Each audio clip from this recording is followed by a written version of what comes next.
Hello again, everyone, wherever you may be. I'm Scott Blair, and this is Saratoga Steak Shorts. I've got Lang Whitman with me, and we're going to be looking at the Alabama. Lang, how are you? I'm doing good today. How about you, Scott? Fine. I don't know what my video is going to turn out to be in the end. I'm using a brand new computer, and it's got a completely different camera, I guess, than the old one. And so I may have to make some adjustments going forward, but this is what we're getting today. Um, so we're going to be looking at the Alabama. It's a grade one on Saturday at Saratoga. And this one is for fillies that are going 3 years or that are 3 years old, going a mile and a quarter. And this has got six horses with a real heavy favorite, one from right here at home at Oaklawn Park. She won the fantasy here, and we're going to find out if Lang thinks she can be beat. Lang, what are you seeing? Well, Scott, I mean, you've got to go, first of all, to the horse you're talking about, horse number six, Counting Stars.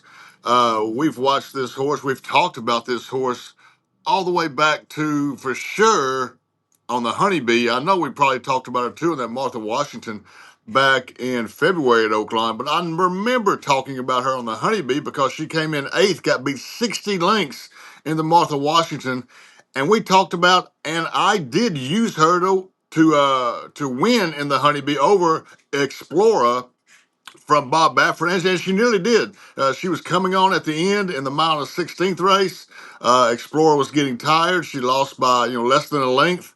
And I tell you what, since that Honeybee, it's a win in the Fantasy, it's a third in the Kentucky Oaks, a win in the Acorn, a win in the Coaching Club American Oaks.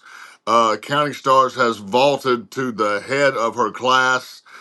She's drawn, as we were talking about before we started recording, on the outside. She's going to get to the lead. Looks to me to be fairly easily. And I guess I guess there's two questions. One, it's a horse race, so anything can happen. But two, uh, is somehow the mile and a quarter just too far for her? I mean, I Mm-mm. don't think so. No. I think she's going to roll. And of all the videos we've made this year on the horse right here, these Saratoga shorts, this seems to me to be the easiest call of a top pick that I've made yet, and it is Counting Stars all the way for me. As far as the second choice here, that's a little more interesting. I'm going with horse number four, My Gun's Loaded. Chad Brown enters this one, does not enter always a runner who has lost her last two times to Counting Stars after beating Counting Stars in the Kentucky Oaks. Here's a horse with maybe some upside. Two for two at Saratoga. Broke her maiden back in June. Came back in a first level allowance in July 24th at Saratoga. Won both those races. Uh, they were both at, well, one was at 7 furlongs, one was at a mile, so maybe stretching out. Maybe she has more room for improvement being a lightly raced horse. She's my second choice. She's 3-1 on the morning line. And my third choice, number three, Measure, 6-1 on the morning line for trainer Mark Cassey. Came in third in the Coaching Club American Oaks behind Counting Stars last time. She just has to improve so much more to me to do better. Well, I guess maybe she could get second if My Gun's Loaded isn't ready for this type of race in her fourth career start. But Measure is second at best, I believe, in this race, and she's going to be third in my pick. So I have Counting Stars, number six on top. Number four, My Gun's Loaded, second. And third, Measure. Yeah. As far as Counting Stars goes, it's kind of like you said before we started the recording. I just think that this horse, it's set up perfectly. It's a small field of six. She's on the outside. She is a front runner, so I can't see this horse getting in any trouble. As far as the late fractions and can she go a mile and a quarter, eh, she continues to run these last furlongs in under 13 seconds. And her late pace figures at on Brisk are very, very strong. So I don't see her slowing down. Now, if somebody is going to beat her, it's going to be My Gun's Loaded. And the reason I'm saying it is because this horse is the wild card. I mean, it shows promise, but you don't know because she's never gone further than a mile. It's a big step up from first level allowance to grade one. But hey, is she might be the next big 3-year-old filly just now to come on the scene.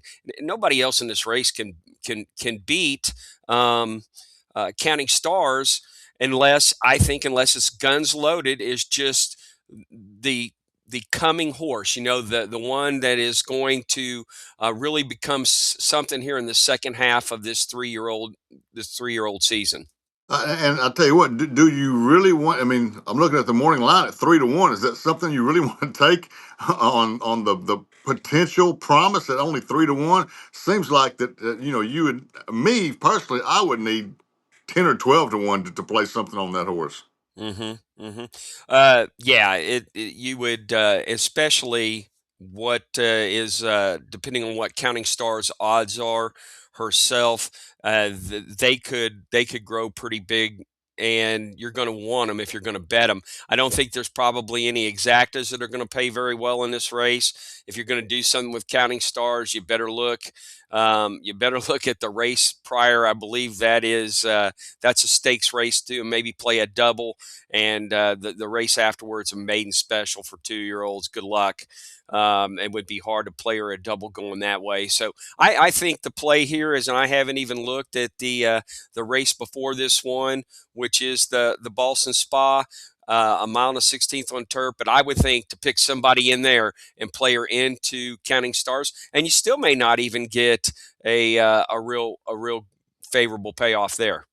No, but I mean, on the other hand, I mean, if you could somehow find a way to get that winner and maybe get a $6 or $7 payout on a dollar double, that would seem to me to be pretty good price when you're going into Counting Stars as the second half of a double. Yeah. All right, wrap it up for us. Yeah, we're going Counting Stars on top here in the Alabama. Horse number 6. My second choice, number 4. As you said, the wild card. My gun's loaded. And my third choice looks like to be the logical third choice, number 3, Measure. The other 3 horses in the race, my notes that I've got jotted down here, I've wrote down just too slow. I mean, Uh-huh. Yeah, they aren't. they They aren't would good have enough. to any of them would have to dramatically improve to have an impact on this race, in my opinion. I think these 3 are the 3, and really it's 1 plus 2. Yeah, Right. it's not I even agree. 3. So, all right, that's it for Saratoga Stakes Short, the Alabama Stakes, the Grade 1 at Saratoga this Saturday. And whatever you're doing today, tomorrow, or whenever. Oh, wait a second. Before I actually sign off, Lane, tell them how they get all your picks. I forgot to let you do that.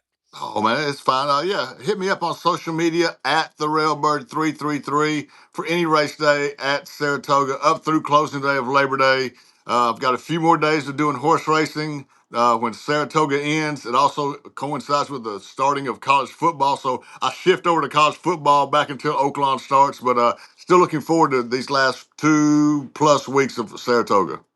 Yeah, and also too, when you see this, Friday may already have been gone by, but we do have this Friday, the 21st, and 2 more Fridays after that, where we're doing all of his picks for free on 16th Pole Racing's Facebook page. So check it out.